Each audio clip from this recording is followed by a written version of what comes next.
How does one measure art? It comes in all shapes and sizes, and some of the most highly regarded forms of art are smaller in scale. A Fabergé egg, Japanese netsuke, both important examples of miniature art. Whether it's an historical artifact from the past or something more fantastical, miniatures are an alluring art form because of their unique ability to appeal to all humankind, often through the power of make-believe. The fascination with miniatures begins with your first encounter. People experience miniatures pretty much in one of two ways. The first way is the amazed observer.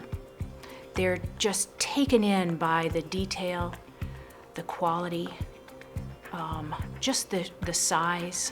They're blown away by the craftsmanship, and they see themselves sort of reliving history. The second observer is much more a participant. That person goes immediately inside the miniature. They fantasize about their role in the story. The appeal of miniatures happens at many levels. No matter your age, your gender, your ethnicity, there are entry points for everyone. And people seem to experience them in a variety of ways. They bring a lot of stories with them, but they become part of the miniature almost immediately. Located in Tucson, Arizona, the Mini Time Machine Museum of Miniatures is a 15,000 square foot art museum featuring a wide array of antique and contemporary miniatures as well as enchanting artifacts. Here, the artistic, architectural, and creative aspects of miniatures are shared in an entertaining and interactive way.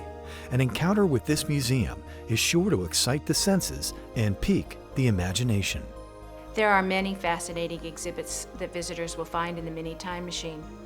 We span more than 250 years. There are things in our collection dating back to the year 1742. Some were used for teaching, some replicate historic times, some are the imaginative use of the future. By gazing at these detailed works of the miniaturist craft, visitors find themselves in a mini time machine, exploring places they might never visit for real.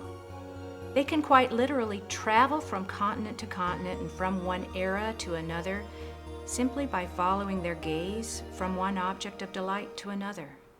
Created from the imagination and dedication of its founders, Patricia and Walter Arnell, the museum evokes time travel, allowing the visitor to experience different lands and times through their richly detailed collection. I think it's just the fascination of real things being miniaturized and to scale. And it just, there's so many wonderful artisans out there, and you see their work, and it's just something that, it's a pleasure to have, and it's a pleasure to show to other people. I'd like to inspire future generations to become involved in the art of miniatures. By encouraging an interest in miniatures as an art form, they can continue to educate and delight generations to come. I've been doing miniatures for about 20 years now. I started probably because of inspiration I had as a child when I received a dollhouse as a Christmas present. I can be inspired in a couple of different ways. Sometimes I'll get an image in my mind of something that I would like to create, whether it's a realistic scene or a room box from an actual historical place that I would like to copy and research. Or perhaps it could start from a collection of miniature items that I have that need a home, and then I would create something for that. The hope that I have for miniatures is that people can enjoy it, that more artisans will take an interest in creating miniatures and sharing them with people, because it's such a wonderful world that you can immerse yourself in the creating as well as imagining yourself in the miniature scenes. Although miniatures inherently foster make-believe, they are often used in real-world applications in the fields of aeronautics, engineering, architectural design, theater, cinematography, game development, and military advancement. We ran the Phoenix mission from the University of Arizona. And in order to be prepared for the surface operations on Mars, where we had 75 scientists and 100 various technicians who were sending the commands to the spacecraft, we had to have everybody trained. They had to know their roles. They had to know what they were going to do.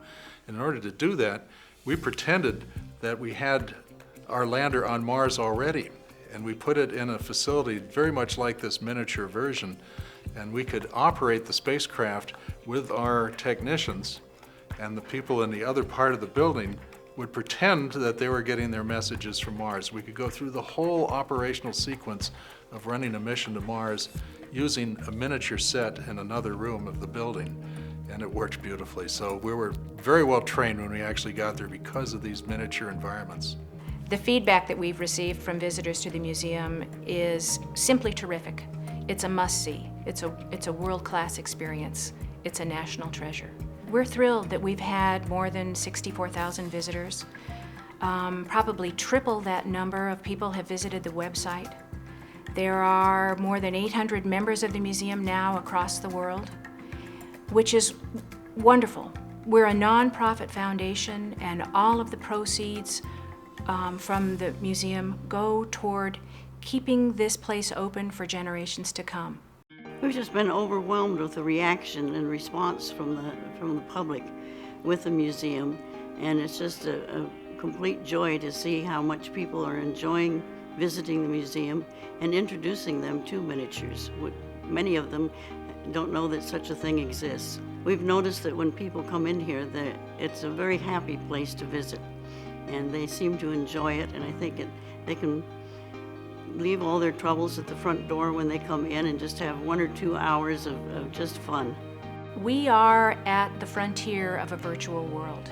We believe that to fully develop that potential, people need the experience first with models, with miniatures in 3 dimensions.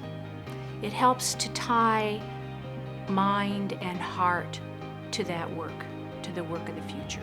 There's magic here for everyone. Miniatures inspire imagination in a unique and personal way. Let the Mini Time Machine Museum of Miniatures introduce you to the big world of small delights. For more information, go to theminitimemachine.org or call the number on your screen.